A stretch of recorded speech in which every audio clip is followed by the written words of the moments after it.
Chapter 32. Miss Cornelia discusses the affair. "And do you mean to tell me, Anne dearie, that Dick Moore has turned out not to be Dick Moore at all but somebody else?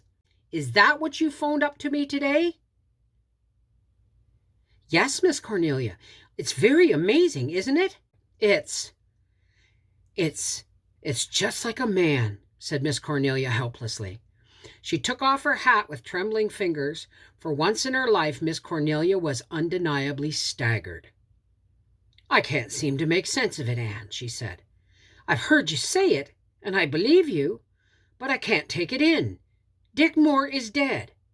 Has been dead all these years, and Leslie is free."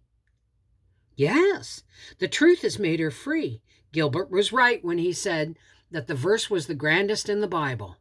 Tell me everything, Anne dearie. Since I got your phone, I've been in a regular muddle. Believe me, Cornelia Bryant was never so flummoxed before."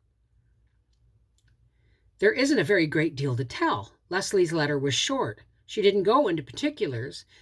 This man, George Moore, has recovered his memory and knows who he is. He said Dick took yellow fever in Cuba and the four sisters had to sail without him. George stayed behind to nurse him, but he died very shortly afterwards. George did not write Leslie because he intended to come right home and tell her himself." "And why didn't he?" "I suppose his accident must have intervened. Gilbert says it is quite likely that George Moore remembers nothing of his accident, or what led to it, and may never remember it. It probably happened very soon after Dick's death. We may find out more particulars when Leslie writes again." "Does she say what she's going to do when she comes home?" "She says she'll stay with George Moore until he can leave the hospital. She has written to his people in Nova Scotia. It seems that George's only near relative is a married sister much older than himself. She was living when George sailed on the Four Sisters, but we do not know what may have happened since. Did you ever see George Moore, Miss Cornelia?" "I did. It's all coming back to me. He was here visiting his Uncle Abner 18 years ago, when he and Dick would be about 17. They were double cousins, you see. Their fathers were brothers and their mothers were twin sisters, and they did look a terrible lot alike.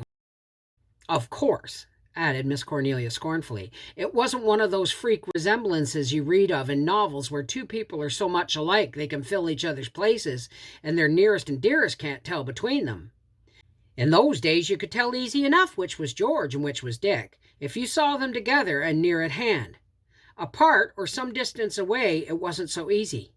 They played lots of tricks on people and thought it great fun, the two scamps. George Moore was a little taller and a good deal fatter than Dick. Though neither of them was ever what you would call fat, they were both of the lean kind. Dick had higher color than George, and his hair was a shade lighter, but their features were just alike, and they both had that queer freak of eyes, one blue, one hazel. They weren't much alike in any other way, though. George was a real nice fellow, though he was a scallywag for mischief, and some said he had a liking for a glass even then. But everybody liked him better than Dick. He spent about a month here. Leslie never saw him. She was only 8 or 9 then, and I remember now that she'd spent the whole winter over harbor with her grandmother West. Captain Jim was away, too.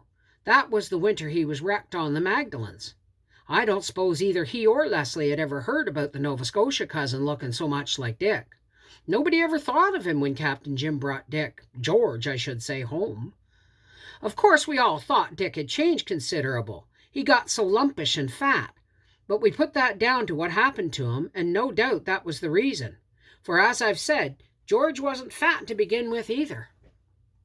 And there was no other way we could have guessed, for the man's senses were clear gone. I can't see that it is any wonder we were all deceived. But it's a staggering thing. And Leslie sacrificed the best years of her life to nursing a man who hadn't any claim on her. Oh, drat the men! No matter what they do, it's the wrong thing. And no matter who they are, it's somebody they shouldn't be. They do exasperate me." "Gilbert and Captain Jim are men, and it's through them that the truth has been discovered at last," said Anne. "Well, I admit that," conceded Miss Cornelia reluctantly. "I'm sorry I raked the doctor off so. "It's the first time in my life I've ever felt ashamed of anything," I said to a man. "I don't know as I shall tell him, though. He'll just have to take it for granted." "Well, Ann, dearie, it's a mercy the Lord doesn't answer all our prayers. I've been praying hard right along that the operation wouldn't cure Dick. Of course, I didn't put it just quite so plain, but that was what was in the back of my mind, and I have no doubt the Lord knew it." "Well, he has answered the spirit of your prayer. You really wish that things shouldn't be made any harder for Leslie. I'm afraid that in my secret heart I've been hoping the operation wouldn't succeed, and I'm wholesomely ashamed of it." "How does Leslie seem to take it?" "She writes like one dazed. I think that, like ourselves, she hardly realizes it yet. She says, 'It all seems like a strange dream to me, Anne.' That's the only reference she makes to herself." "Poor child. I suppose when the chains are struck off a prisoner he'd feel queer and lost without them for a while. And, dearie, there's a thought that keeps coming into my mind. What about Owen Ford? We both know Leslie was fond of him. Did it ever occur to you that he was fond of her?" "It did, once," admitted Anne, feeling that she might say so much. "Well, I hadn't any reason to think he was, but it just appeared to me that he must be. Now, Anne, dearie, the Lord knows I'm not a matchmaker, and I scorn all such doings. But if I were you and writing to that Ford man, I'd just mention casual like what has happened. That's what I'd do." "Of course I'll mention it when I write him," said Anne a trifle distantly.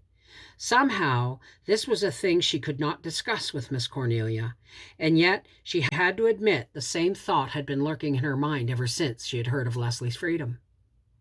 But she would not desecrate it by free speech. "Of course there's no great rush, dearie, but Dick Moore's been dead for 13 years, and Leslie has wasted enough of her life for him. We'll just see what comes of it.